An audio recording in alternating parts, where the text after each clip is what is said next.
listening to WPAQ, Mount Airy, North Carolina, the voice of the Blue Ridge.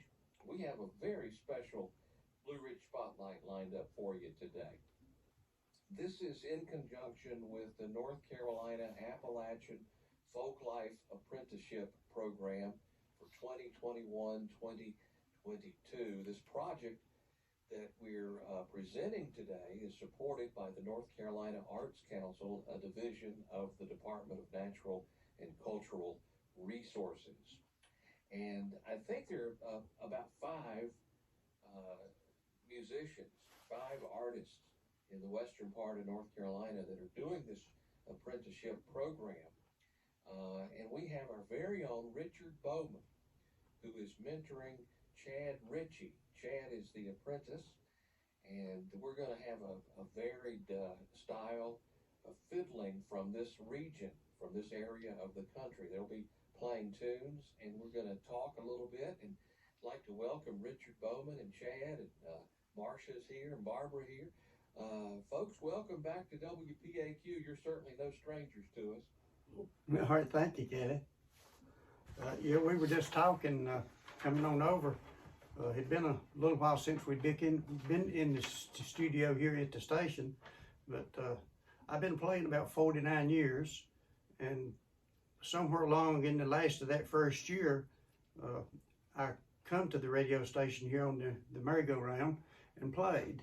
And I've played every year, sometime another, and sometimes twice a year here at the station since then. And when they moved it to the Earl Theater, then we've got to go down there every year and play. So we've not missed a year since I've been playing, coming to WPAQ somewhere along the way. Yeah, it's always a treat every time we get to hear you play and get to hear you perform, especially the WPAQ birthday we had last week. Yeah. And you just do a great job. All of your family are just so talented. And you represent our community so well with this kind of music. Thank you very much. Anyway, Chad, he'd been learning to play. He lives down in Taylorsville, and he'd been learning to play down there in his area. And we've been meeting at the Fiddlers Conventions and stuff along through the summer in the past few years. And he kind of seen this apprenticeship thing come on, and so he decided he would sign us up for that, and we did get it. And what it's supposed to do is, maybe I'm going to start, if I can remember all of the fiddlers that I learned from starting early on, and kind of talk about them just a little bit and play a tune that I actually learned from them fiddlers. And it's quite a few of them after I sat down and got to realizing how many people I'd met. And the ones we'll talk about mostly is the fiddlers. It ain't counting all the guitar players and the banjo players that I've met over the years. But I'll let Chad say something else, maybe if he wants to, about the program, if he needs to, or maybe we'll just get started and then you can talk some. Yeah, we'll just get started. Okay. I guess about 1973 is when I first got started, learning to play fiddle, and I was 20 years old, and the first person I can remember hearing and then meeting a little later was Tommy Gerald. And Tommy was real free with his music, and a lot of people went there and learned his tunes. And so we're gonna play a tune that Tommy was known for pretty good, and it was Rockingham Cindy. So we'll just play that tune here and see how it turns out.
that's a tune that I learned from him. The tunes that I learned from all those fiddlers, I did learn the tunes from them, but I don't play them like they played them. They had their own unique, style of playing. But that was one tune that I really struggled with. Tommy told me one time after I finally got to where I could play it, he said, I didn't think you was ever going to learn that tune. He kind of said what he thought, But, Right. But I'll tell you who's in here with me, Kelly. Please do. Is Barbara is back here playing the bass, and she chops on the mandolin some, but she's got the bass with her today. Well, we've been married, I guess, about close to 44 years, or going on about 45. Yeah, you better straighten up. Close, yeah. But anyway, she's been following me around. I met her playing for dances, and she's drugged around me all these years, and ain't got tired of me yet, I don't reckon. If she has, she's not said nothing about it. But then our daughter, we just got the one girl. Most everybody that knows us knows that we're about all together all the time. But Marsha Todd is here playing the banjo. Maybe she'll play the guitar some directly.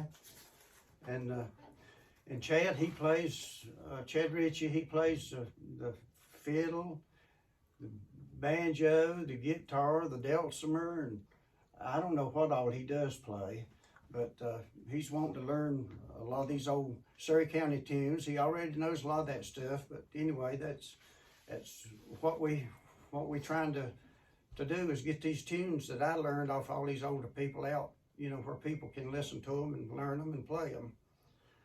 So going on down the path, I guess, the next person I met after I got acquainted with Tommy was Cowell Hilton, and he lived at Patrick Springs, Virginia. Nobody hardly ever knowed him much. When he was a young fella, he moved to West Virginia and worked in the coal mines, and married and had his family, and he had two brothers that was there with him. But when he retired, he moved back to Patrick Springs in Patrick County. And when I met him, he was probably 80 years old or something maybe then. And the next tune we're going to play is a little bit of Richmond, and it's a tune that I learned from him. It's a little bit different than the Richmond that most everybody else plays, but still it's the same tune, and this is the way Cowell played it.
say? Campbell Hilton, yeah, from Patrick Springs. It's still in Patrick County. Okay, and that's Richmond. Mm-hmm. And that's the way he did it, is Richmond. Yeah, yeah. All right. Now, this is the North Carolina Appalachian Folklife Apprenticeship Program, folks, for this year. And this is something you applied to be a part of, is that right? Yes. Chad? Yeah. Yeah, it's been going for 3 years, and we were the third year. Get a little closer. Yeah, the scholarship's been going for 3 years, and we applied the second year and didn't get it.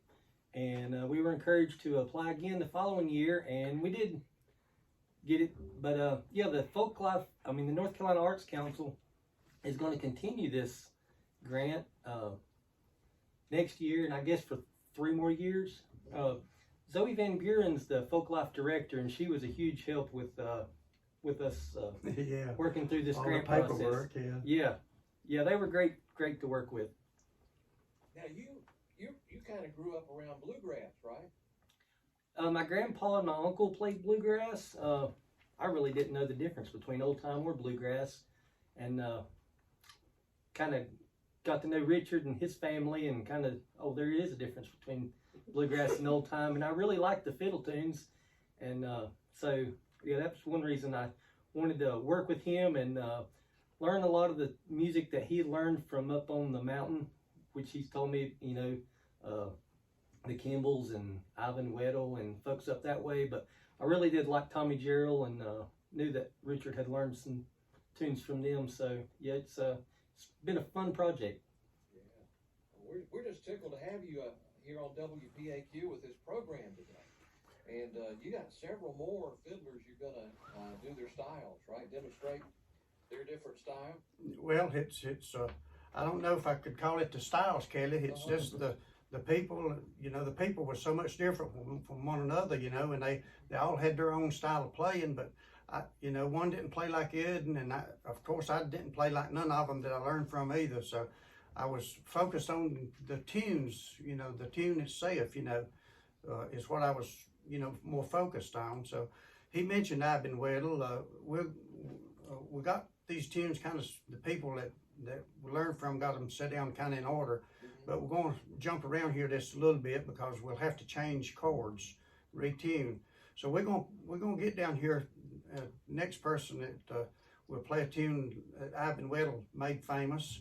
It's called "The Long Tongue Woman." Now, can I ask you, is this the one that we would go up to Mabry Mill? Exactly. Okay. Yeah. I used to take my grandpa, Harry Epperson Sr., up there to dance.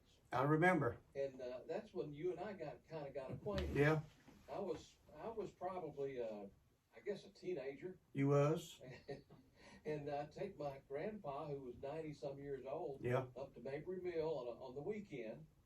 So he wanted to go dance. Yeah. And I remember Ivan Weddle. I remember that name very well. Yeah. When he would get ready to play this tune, he would always look around. His wife was always with him. Her name was Hallie, and he'd always look around, making a little joke out of it to see where Hallie was. He'd say, "We're going to play a little bit of the Long Tongue Woman." So that's what we're going to try right here.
Johnny Clifton is listening in, and he said that some of these tunes are older than Black Pepper.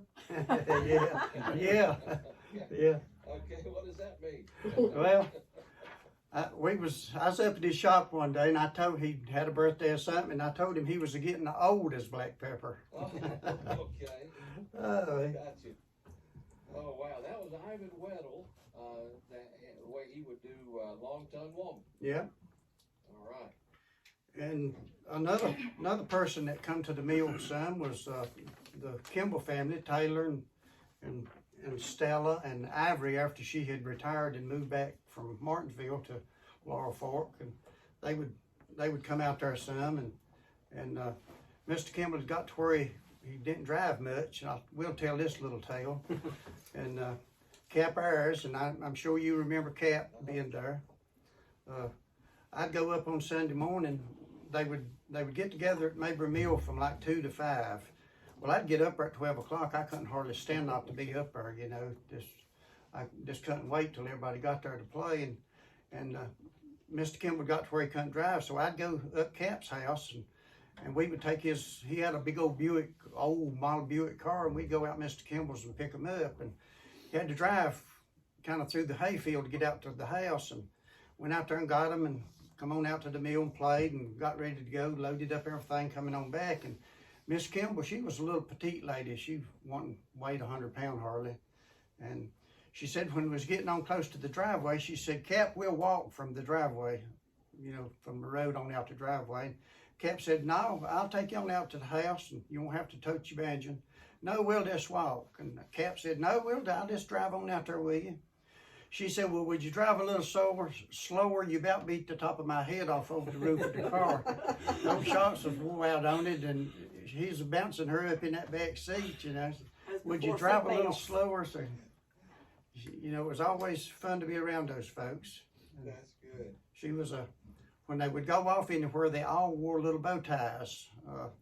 When they had to go off anywhere and play, Mr. Kimball and Miss Kimball both would wear little black bow ties with the shirts, and Miss Kimball always kept her dress buttoned up, you know, plumb to the top, you know, with little brooches and stuff. It was really fun to be around them people. That's like the old-fashioned style. Yep, sure was, yeah. Yeah, they were from around Laurel Fork? They live right there in Laurel Fork, sure did, yeah. Okay. Yeah. And they would come to entertain at Mabry Mill. They would, and they've been at the merry-go-round here at the station. I know, because I've heard you play old recordings of them, you know, here recorded of them. Right, we got some old records by the Kimball family. Yeah. Go back pretty good ways. But they played a lot of tunes that the Surrey County people here didn't play. And we're going to play a tune that's called The Old Arks A Movin'. And that was one that they played quite a bit. And I think Barbara's going to set this one out. I thought wish I had the minute. Some of the Kimball tunes and some of the Charlie Poole tunes. Barbara, she kind of she says they twisted and crooked, so she just kind of sets out on some of them. But this is Old Arks A Movin'.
the way the Taylor Kimball family would play. Yeah, that was one of the very tunes that they played, and we'll play another if I can get Marsha to get her guitar. Sure. And, we'll play another while we're talking about Mr. Kimball. Okay. He played the.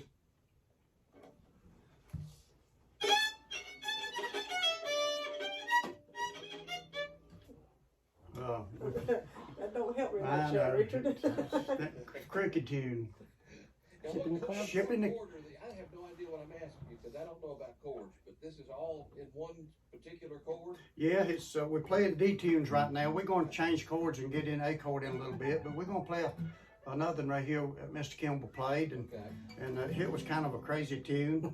He called it "Ship in the Clouds," and it's just a twisted up old tune, but it is pretty.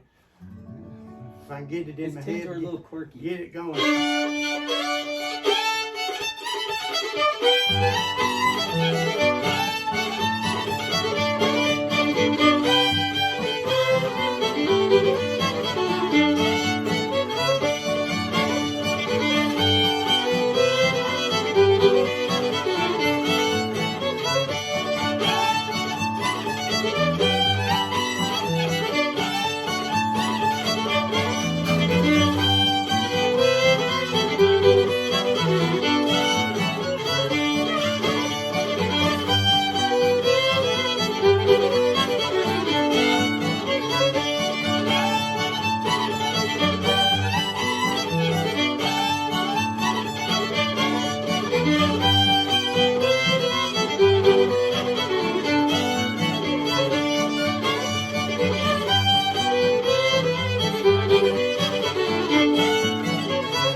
picking all this up. Oh, well, thank you. I've been watching him. I don't see any difference. He's really been working at it more than I did, I think, when I was trying to learn all this stuff. I used to think I was obsessed with it back early on, but I know he is. He gets up way before breakfast and grabs his fiddle. I never did do that. You just didn't go to bed, your mama said. So tell everybody again, Richard, how many years you've been playing fiddle or all kinds of old-time music. How long you been playing? I've been playing 49 years. I started when I was 20 years old. I actually started playing the auto harp before that, and You've played. been on WPAQ, I know, on some of the afternoon shows, and you came in and you played your auto harp. Yeah. In the control room. Yeah. I think Jane Bowman had you on one time. She did. Yeah. Yeah. Yeah. That was the first thing I learned to play. But then, when I was 20, I got like I say, I heard Tommy at one of his birthday parties. He was always here at the merry-go-round playing, him and a bunch of his friends, and I didn't know who he was or anything at the time, and I just heard him playing, and that's what got me interested in the old time music or any kind of music as far as that goes. You know, Right. It was just something that I liked to hear. You know, so. Now, how about your friends? Were they into this too, or? No. When I growed up, all my spare time I ginseng hunted and fished and squirrel hunted and done all of that. And just, just heard Tommy play, and then it just got interested in it right at that very time. So. Well, you turned out to be a natural. Well, Ronnie Clifton, I wish I could have played that, but he was just going on and on about how good you were sounding, and said you were playing as well as anybody. well, after I got to where I was meeting a lot of people, I met his family, you know, Verlin, of course, and I'd go off with Verlin and them, and then when I kind of got a band of my own, Verlin would go off with us, you know, and play. Him and Paul Sutphin and Max Snow, all of the old original ones that, you know, that I grew up around. And Verlin, when he passed away, he was the last older generation that I knew and, you know, and they growed up around. Right. So it throwed that part of it in right in my lap, I reckon. So I'm the old guy now. So. There you go. But anyway, You're able to continue this, Richard. I still enjoy playing, and you know. And now Chad's coming along. Yeah. Keep going. And then he's also got younger school-age kids down there where he lives that he's been helping a lot. I'll let him tell you about some of that. Yeah, sure, yeah. Started the Junior Appalachian Musician Program down there, and was helping some kids learn old-time music. And got one young guy that come along and was wanting to learn some guitar, and he's done pretty well. So me and him could pretty much play a lot together now. But yeah, it's not as much music community down that way as there is up here around Mount Airy, but it's coming along. That's good. That's good. We want to see this continue to grow and the young people pick it up. Yeah. Keep this tradition alive. All right, well, we're going up. Like I say, I'll have to go back and get, I need to talk about Melvin Sladen and Rafe Brady just a little bit here in a minute, but since we're in Decord, I'll talk about Walter Morris. He played the fiddle with the Pine River boys in Maybelle, and he was quite a bit older than A.B. and them, and it was getting on, you know, he was getting on like 85-ish or so, and he kind of got to where he didn't want to go as much as they were playing, and they were playing a lot, you know, like dances every week, and Friday nights and Saturday nights, and fiddlers conventions, and a lot of the colleges had the Folklife festivals and stuff, and they was doing a lot of that stuff, and Jake came to me one day at the fiddlers convention at Freeze, and we were playing, and he kind of caught us between tunes, and he said, he got over where I was at, and he said, "Hey boy, how would you like to play with a good band?" I said, "Well, I thought I was, you know." And he said Walter was going to quit playing with them, and he said, "We don't have no fiddler, and we got a lot of, you know, things to play." And I was just, didn't have a band per se at that time, but you know, was just playing with some of the same people, you know, about at the conventions every weekend. And so this went on, and I don't know, just every week or two we'd be where they was at, and he'd say again, "Walter's gonna quit," you know, said, "We need somebody to help us play." Well, they come one time and Walter wasn't there, and they had this bummed a fiddler there. And then it went on again the next time, and he called, and I finally told him that, yeah, I would play. You know, I didn't want to get in front of Walter, but I would play if he had quit. Well, that's what we agreed to. The first place we went, Walter showed up.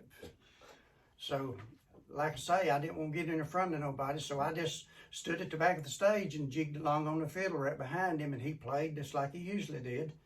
And the next time we played, he wasn't there, and I played. And then the third time we played, Walter was there again. And I just stepped at the back of the stage and let him do the fiddling.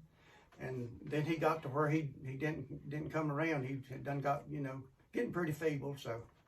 But I can remember that first time, you know, I thought, Lordy me, what am I going to do now? You know, you know, there he is. So I just stepped aside, and he just played. Nothing was ever said. Yeah. Nothing was ever mentioned about him being there or not being there. So, Right. but I played with those folks, you know, probably 5 or 6 years, I guess. I played with them until Marsha was born in 1982, and I think we'd all went to the World's Fair. And when I come back, that's when I quit playing with them till Marsha got big enough to start going to the, you know, out and about, which was probably a year and a half. Probably a year and a half or something. She got old enough we started going back. Drag her along. Yeah. Yeah. And we never left nowhere. She was always where we was at. So. That's great.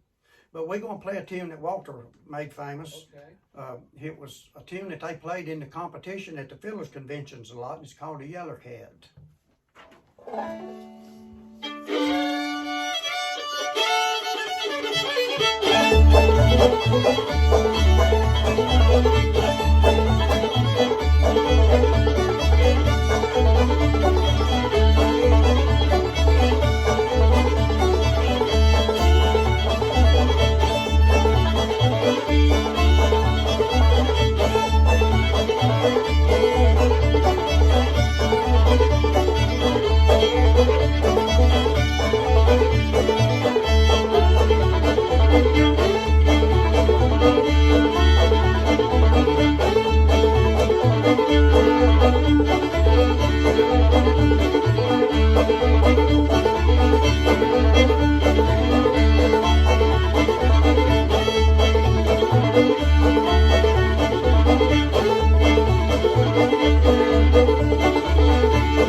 That was one that Walter Morris and the Pine River Boys and maybe win a lot of fiddlers conventions over the years with that tune. One of their worth signature tunes. We're going to slow it down maybe and play a little bit of the Wednesday night waltz. Okay. Can I ask you a question? I got a question from Jordan Nance. They're listening over in Reidsville. It's a good question. Curious if the songs are written down or primarily passed down from musician to musician. Passed down. Yeah, learned them from warm hands. Ah, okay. So not written down, but passed down. Yeah, no, I don't think I have, but I think I have one song at the house that that Barbara had wrote down on a piece of paper for me, and it's one that Jim Eanes did, and it's called "A Little Brown Hand." Yes, yes, and, very familiar with that. Yeah, and that's the only tune that I've got, I guess, that I've got written down on a piece of paper. Of all the tunes that Yep. you do, that's amazing. Yeah. Just if you didn't learn that tune this time, you know, you maybe learn half of it or something. You'd go back, you know, maybe the next time you'd catch you the other part of it. You know, I actually learned Angelina Baker when I growed up. Didn't nobody much play that. The old time pickers didn't. I don't know, for some reason I guess they considered it a bluegrass tune. Maybe, I don't know. But nobody then played that tune, and I heard it on the radio one day. And who's the bluegrass fiddler? Tim O'Brien, is that his name? I heard him, well, you played it here by him. And I was in the car and I caught the tune, and I had heard it before, but it didn't catch my ear like it did when he played it. Yeah. And that ain't been so many years ago. And I kept that thing in my head till I got to the house, and I could remember the first part of it, and I couldn't get the last part.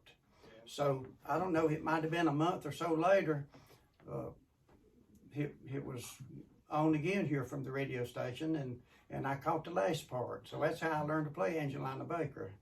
How about that? And Marsha don't like that tune too good. We're not gonna play that tonight. She can tell you the story about that if she wants to. Ruled that one out. I think when she was in college out at ETSU, I think they played it every day, day and The night. song they knew how to play. And I think she said that was the only song that they could play out there at that time. But, so she kind of got a belly full and a bucket full too of it, I guess. But, Dad had got to where he was playing it all the time, and I thought, I'm going to Tennessee. I'm not playing that song. And the first song when we had little tryouts for band, somebody played that. I thought, Lord help me. But we're gonna play a little bit of the Wednesday Night Waltz, and that's a tune that everybody played back then. And we were talking a while ago at the house. I couldn't remember exactly who I learned that tune from. I never could pinpoint where I learned it actually from, but everybody played it, so I guess everybody that could play, I guess I learned it from. But a little bit of the Wednesday Night Waltz.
Okay. You want to go ahead and say?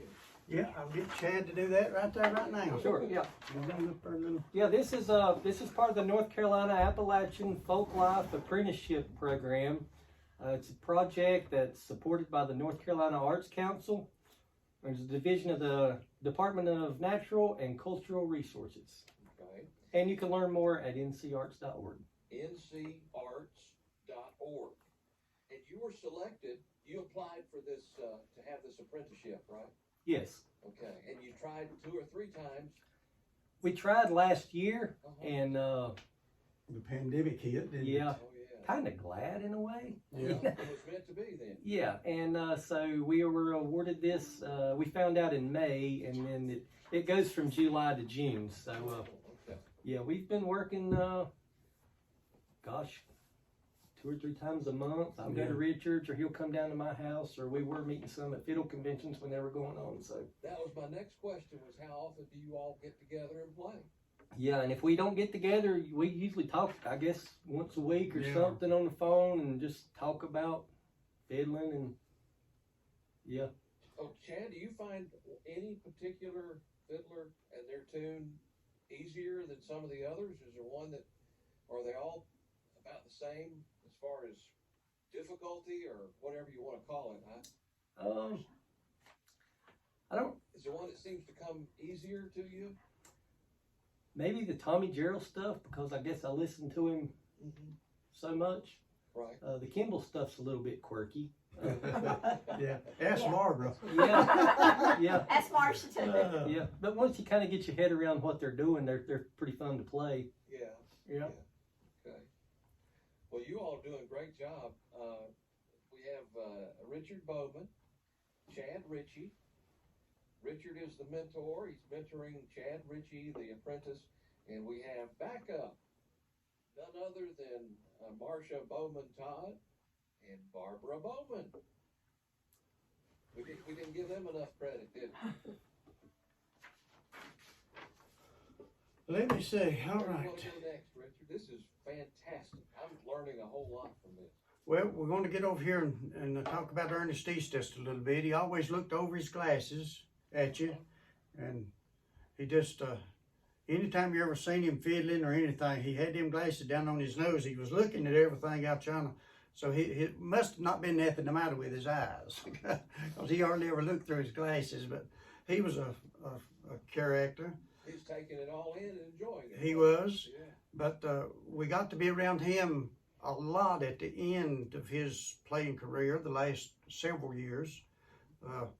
He would come to our house up at Arrowhead, and Barbara would always fix hot dogs and potato salad and stuff. And Ernest wasn't supposed to eat so many of them hot dogs, and he'd slip around, get where Barbara was at, and she knew what he wanted, and she'd slip him a hot dog, you know, and he'd just eat that hot dog by himself, you know, before anybody else got to the table.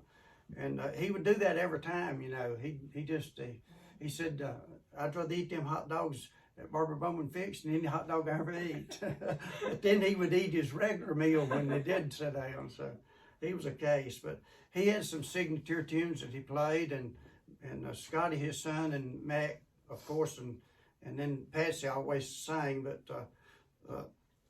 we always like to play this tune. It's called Stagger Lee, and I don't know if Marsha wants to sing any on that stuff or not. We'll see. We'll see, she said, but this is Stagger Lee that Ernest played.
Yeah, it is. And somebody had asked me, they noticed that I put endings on some of my tunes and some of them I didn't. And I've had a couple of different people to ask me about that. And why I didn't put it on them all, or why didn't I just leave it off of all of them. And I said, well, some of them tunes has got endings to them and some of them ain't, you know.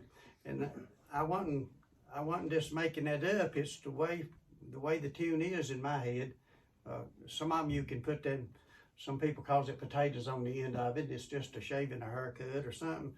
And it's pretty easy to do. And then some of them it's hard to do with the bow to get them on there. So I've learned over the years which ones to put it on and which ones to leave it off of. But the dancers listen to know. But we'll get into talking about bent and flipping. Okay. I don't know hardly what to say about that fella. He was real soft-spoken gentleman, wasn't he? Yeah, he had a dry sense of humor, that's for sure. Yeah. Everybody. I interviewed him one time, and I don't think he talked much at all. I was trying to get him to answer my questions. Yeah. Well, I'm doing better than I was expecting. I'm real nervous myself in here right now. I feel like a cat staring down the end of a pellet rifle. Is about how I feel. But anyway, everybody that played in bands around in this area got to go in 1982 to the World's Fair out at Knoxville. Yes. We got to go when I was playing with Jake Lewis and the Pine River Boys, and Blanton Owens and them got Tommy and them to go, and Ernest and them went. The Draggers went. The Dry Hill Draggers went. And White Top and Benton, and everybody got to go and stay a week at a time. And there was a big old house there that they kept everybody, and they had people hired to cook breakfast in the mornings, and then they come got everybody and took them over to the park where all the activities was, and that's where you ate your lunch and your supper. And I don't know, it's about that second morning, I guess, they asked Benton, one of them ladies that was doing the cooking, said, Mr. Flippin, how was your breakfast this morning? He said, well, if I sucked eggs, it'd have been all right, I guess. So I took it they didn't get his eggs done enough to suit him, but That's great. But they used to have some times, you know, Benton and Lois and them did. But well, I like to spend my time there at that house. You know, the World's Fair, that's fine, but I'd rather be there with all you musicians. Yeah. That sounds like fun. Well, it was fun. We played all day, and when we get back over at the house, because there were several bunches there, you know, and we'd play half the night, you know. I bet. I'm sure you did. But we're going to play a tune that I picked up off of Benton, played it a lot. It's called the Peacock Rag. Okay, I love that. And how I learned it, when Paul Sutphin would be off with us, with my bunch of playing, and he did a lot, he would say, play the Peacock Rag, and I just kept saying, I don't know it, you know, and I hadn't learned that tune. And he said, it goes like this. Well, he beat and knocked on the guitar there till I got the catching part of it, and after about 2 or 3 times, you know, going off, I finally did learn it, but it was a Benton tune, I considered. So, the Peacock Rag. Okay.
Peacock Rag. I love that too. Peacock Rag. Benton flipping. Benton had several tunes kind of like that. I mean, everybody plays those tunes now, but back then, Benton had a few tunes that he played that hardly anybody ever played, and a few of them still hardly nobody plays. I guess getting on along, I met Everett Dawson. I had met Uncle Amos Dawson, the superstar of the merry-go-round, you know, Yes. before that. But then I met Everett, and met him through Clyde Johnson, of course. And we would go over to Everett's house. He lived at the foot of Orchard Gap, I guess it was. And we'd go over at his house of a night and play. And Everett was like Arnold Spangler.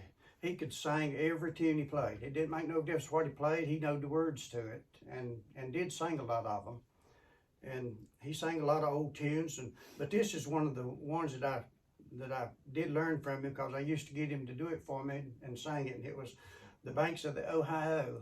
You know, it ain't got nothing to do with old time music, I don't reckon. It's just an old tune. You got to tell about the Beagle Dog too. Well, I could. The first time I went over to Everett's house, he had an orchard, and he worked in town here, but he had an orchard, and he had cattle, and he liked to coon hunt and rabbit hunt, and he had some coon dogs. And sometime a little while before that, one of them coons had kind of hurt one of his dogs pretty bad, and he'd had it in a box in the house. And it was an older dog, so when it got better, they just kind of kept it in the house. It was, you know, about blind, and so they just kept it there for the good it had done. And I took my fiddle, led my fiddle case down at the end of the couch where I'd sit down, and we talked there a little bit and got ready to play. I just took my fiddle out of the case and just left the case open. And while we were playing the first tune, that dog, I seen him get up, and here he come wobbling along, and he gets over smelling around, and he got over in my fiddle case and laid down. And he laid there the whole time I was there playing. And when we got ready to go, I said, Everett, I said, you're going to have to get your dog out of my case, I said, before I put my fiddle up. You know, he didn't know he'd lay down in it. But he laid there the whole time, and Everett, he said, yeah, I said, he likes this music pretty good. He gets as close as he can. Get in the case. Yeah, but anyway, this is The Banks of the Ohio.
guess going on around and getting back on top of the mountain, I met Kyle Creed.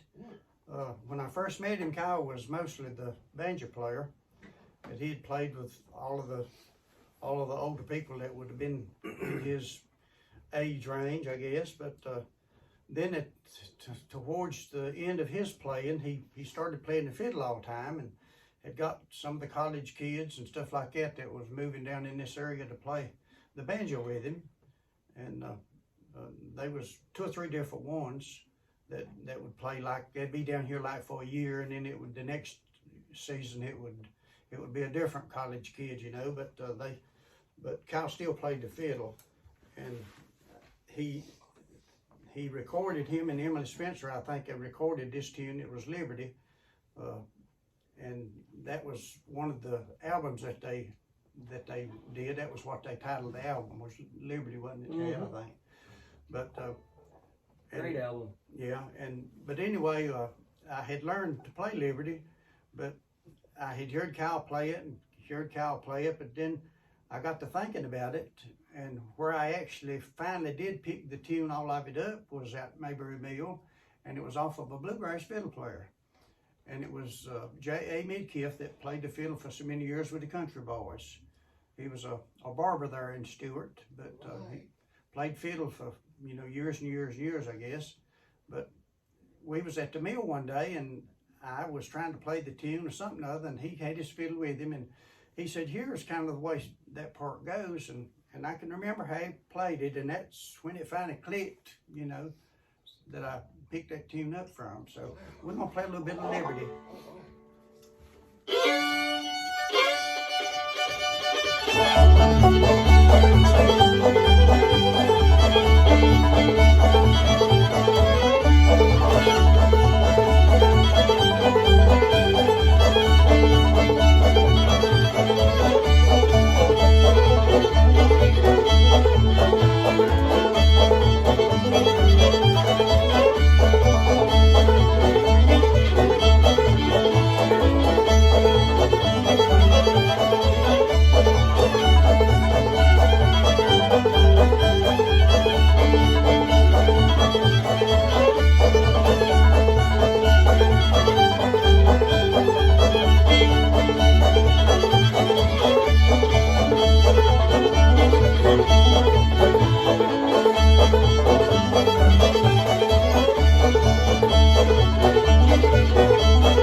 Kelly, and get in G chord just a second. Let me read this portion here on the literature that I have about the North Carolina Appalachian Folklife Apprenticeship Program 2021-2022. Mentor artists are tradition bearers committed to the perpetuation of a traditional art form or practice of their cultural heritage. Mentor artists are recognized by fellow artists and their own community members as skilled and dedicated practitioners. Apprentices are dedicated students whom mentor artists have chosen for a sustained period of study in their art form or practice. Throughout the apprenticeship, The mentors and apprentices document and publicly present their work together within their communities. And that's what we're doing here today on WPAQ in Mount Airy, is we're recording this so we can have this for a lifetime, Richard. Good. Generations can benefit from this. Good, Kelly. We got tuned over here in G chord, and Marsha got the guitar back up. My commercial's over, so He said his commercial was over. that was my commercial. Okie dokie. We're gonna go back up the list now and talk about Melvin Sladen. he was another case. I tell you, he was some more Melvin. It was something. Hey, you know, one time I was going to school at Surrey Community College, and I was probably my second year over there, and I was late for class. Imagine that, at Epperson, being late. But anyway, I got in this traffic on 601 heading toward Dobson, and it was backed up. And I thought, I'll never get there. I'm never going to make this class. And we were having to study for an exam, and I was going to be late. Finally, one car after another started passing, and I worked my way up, and there was this green vehicle, like a truck car type thing. It was different. And I finally got a chance to pass it. And I looked over, and it was Melvin Sladen. He was probably doing about 30 miles an hour on 601. Yeah, that would have been him. And I was late for class, but if anybody's going to make me late, it'd be Melvin. That's fine. Yeah. I'll forgive him. Yeah. Well, he was our friend. He was just a family friend. And, we knew him. I knew him. And then when Marsha come along, she knew him as good as we did. I went to the first fiddlers convention that I went to was with Melvin Sladen, and it was down at the Siloam School. Before I learned to play the fiddle, I was playing alto harp, and I went down to Siloam School with Melvin, and you know, then I knew him then, you know, the rest of his whole life. We actually went and played for his funeral when he passed away, so. He was just a special person to everybody that knew him. I didn't know if you knew this, his Carly Marion's first wife, which passed away, anyway, her and Melvin was brother and sister. I had no idea. And then Carly remarried the lady that he was married to then for a long time, Ethel.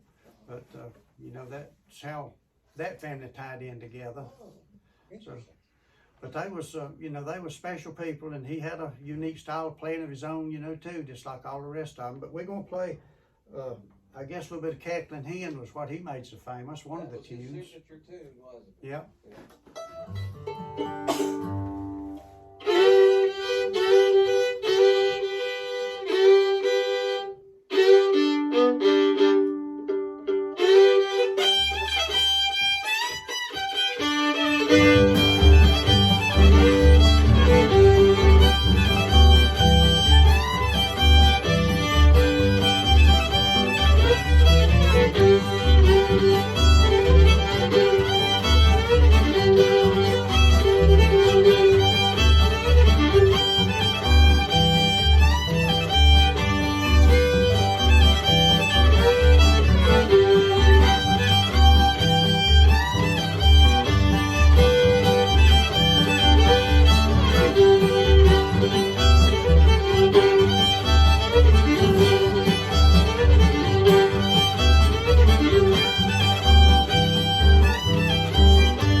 Yeah, he was a case, but Yes, he was. I always enjoyed seeing him and being around where he was at. He knowed a lot of old tunes, Yes. and he played. His old fingers had got all gnarled up with that old arthritis and stuff. He just, but he played right on up till he passed away. Yeah, he sure did.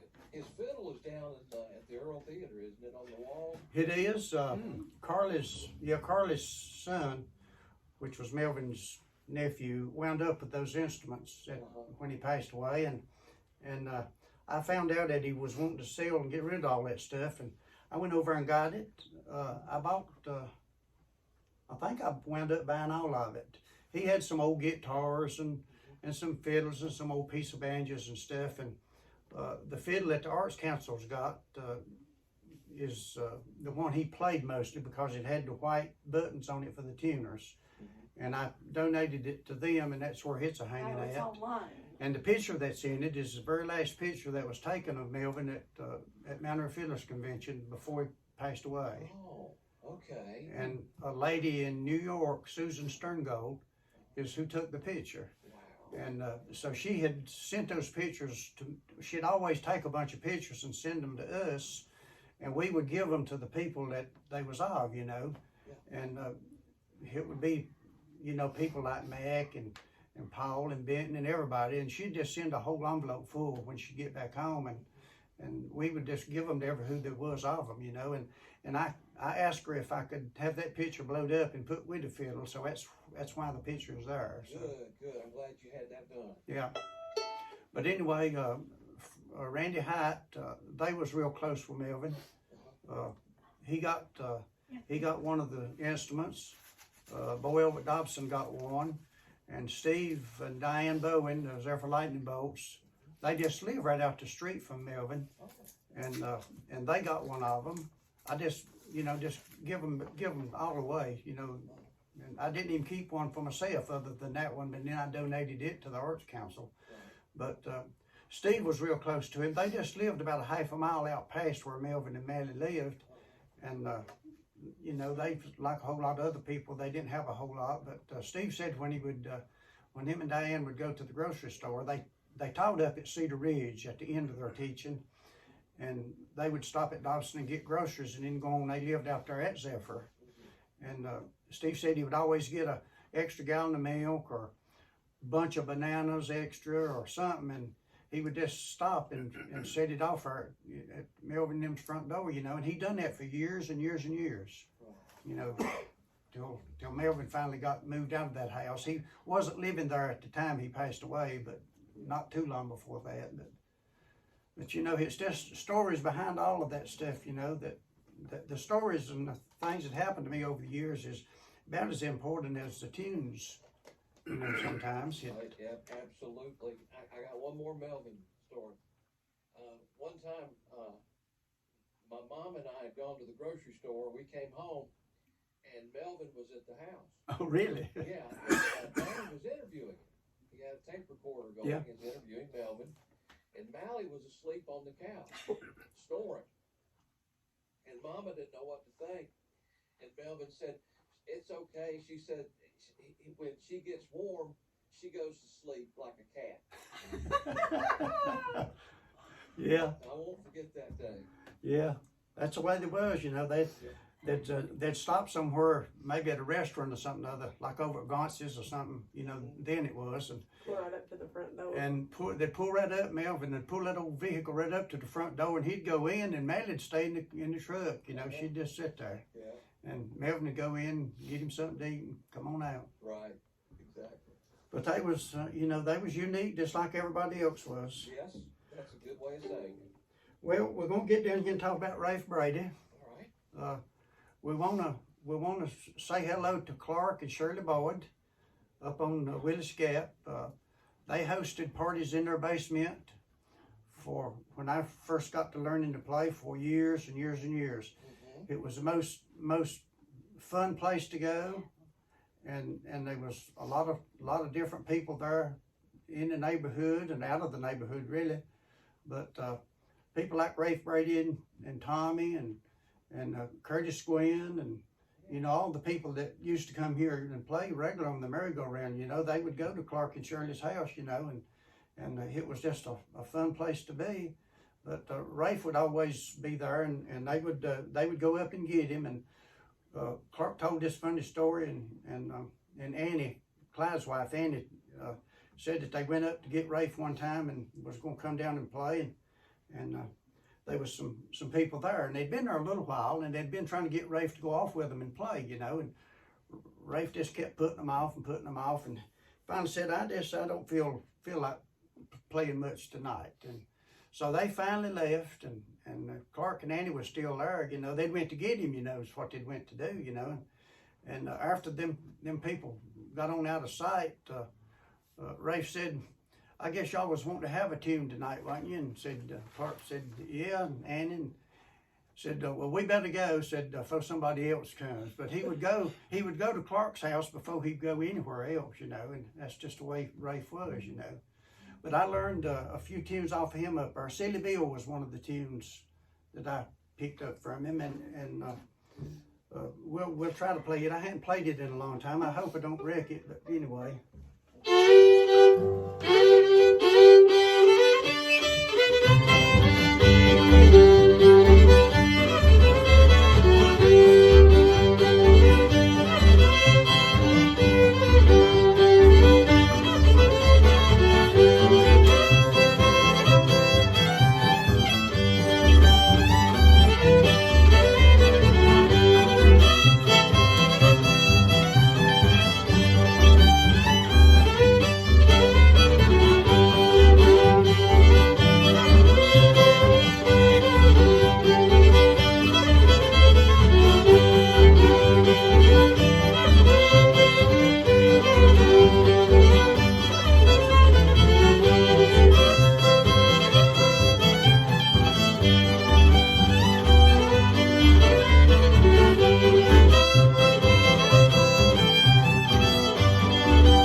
Silly Bill. Yes. Yeah, he had a unique way of playing a lot of them tunes.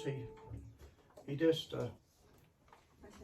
he played of course that Cherokee Rose, you know, and Everett Dawson could play it like Rafe played it, and Jacob Bowen can play it like Rafe played it, but I can't. I have to play the Lost Indian in A chord, you know, to even get close to the way that tune went. But I didn't realize until the later years that Everett and Rafe were cousins.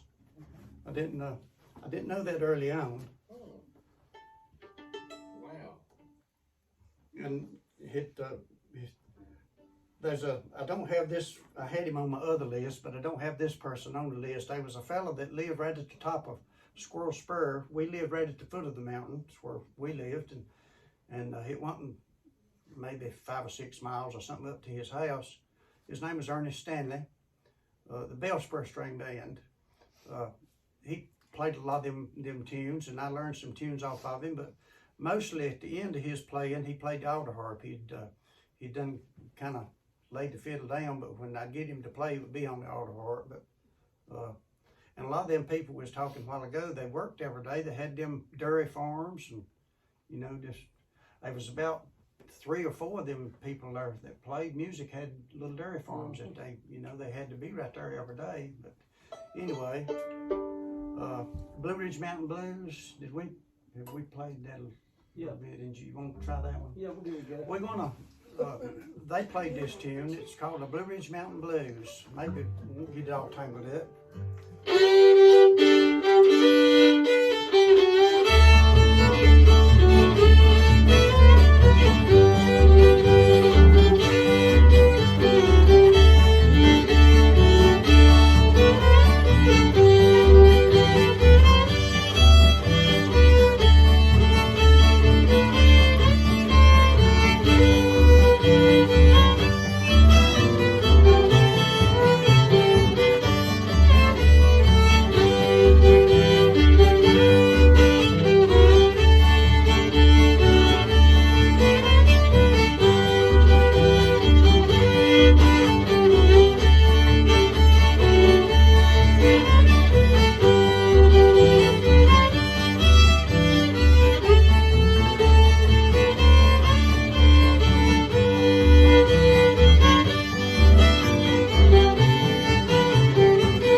Kelly, I guess that's about it. I went through most of the fiddlers, and that was just most of the fiddle players. You know, I met a lot of people and had a lot of friends that played, you know, in them bands, and met over the years and played with, and you know, just had a big old time. And I hope to continue having a big old time till I'm, you know, about 85 or 90 like the rest of them was, you know, and still able to play, hopefully. Right. Well, I'm so happy and proud of how you've done, Richard. You've just continued to keep this music going and helping Chad out here. That just means a whole lot. And I can see Chad. I wish everybody could see Chad's face. He's really taking this in. He enjoys every bit of this. Oh yeah. Chad, thank you for coming today. Well, thank you for having us. Yeah, this has been a fun project, like I said, and it goes through June, and we'll continue to work on Yeah, how long does it last now? It runs from July to June. Okay. Yeah. About a whole year. Yeah. Okay. Yeah. All right. And you're from Alexander County? Alexander County. And you say there's not a whole lot of this kind of music down that way, huh? There's some bluegrass down that way. Yeah, and a little bit of old time. Yeah. Yeah. Yeah. Well, and tell everybody again what you're doing for the young people down there. If Yeah. you get just a little closer to the mic. Okay, yep. There's a junior Appalachian musician program at the Hidden Arts and Heritage Center. I think there's a junior Appalachian musician program at just about All of the all Everywhere around. here. So young folks really learning all the this counties. music, and a lot of volunteers that's coming in there and working with the young folks and spreading the music. Yeah. That's great. Thank you for doing that.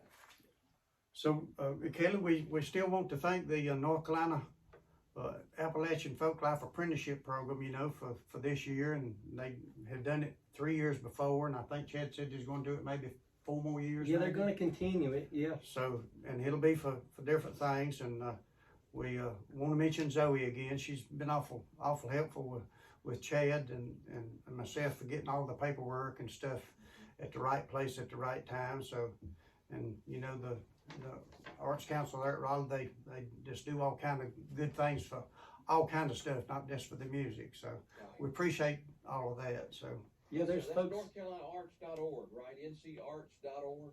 Yes. Okay. There's folks learning to build fiddles. Joe Thrift and a couple of his students are recipients this year as well. And Rodney Sutton and Willard Watson Jr. are learning flatfoot dance. Josh, go forth. yeah, Josh. Josh go forward Yeah. Oh, For so the- they're luthiers. for the singing, and there's a guitar luthier that I don't know personally, but I did know the rest of them. Mhm. You remember what his name was? James Condino. Is that Okay, yeah. From Asheville. That was the only one that we didn't know personally, but we will get to know him maybe a little later. Uh-huh.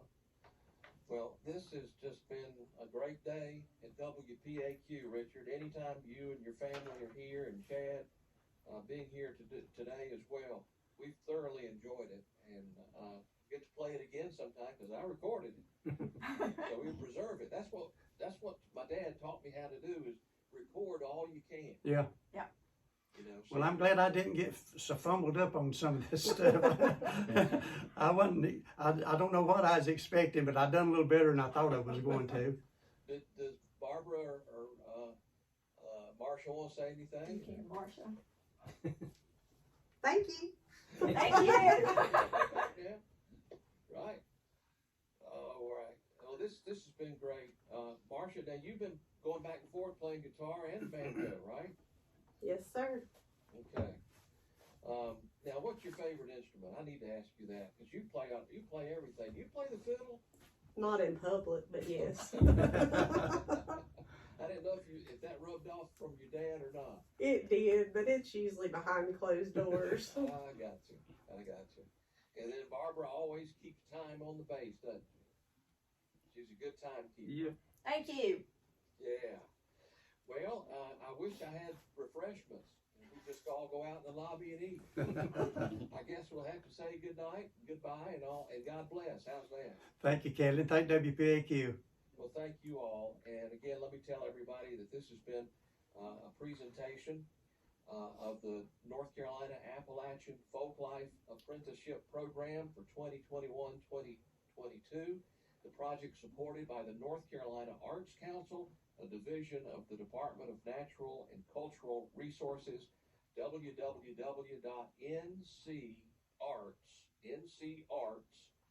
www.NCarts.org. Richard Bowman, Chad Ritchie, Marsha Todd, and Barbara Bowman with us today at WPAQ. Kelly Epperson, have a good day.